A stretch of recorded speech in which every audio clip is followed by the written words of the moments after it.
الهجرة رحلة هادينا حمل الإسلام لنا دينا. الهجرة رحلة هادينا حمل الإسلام لنا دينا. فسلام الله على الهادي والكون. Dia adalah maksilah qasirah. Okey, maksilah qasirah. Kita kena baca dua harakat lah.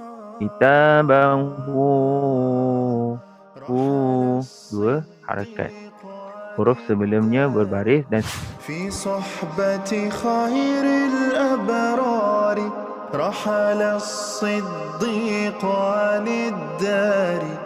في صحبة خير الأبرار صلوات الله تبارك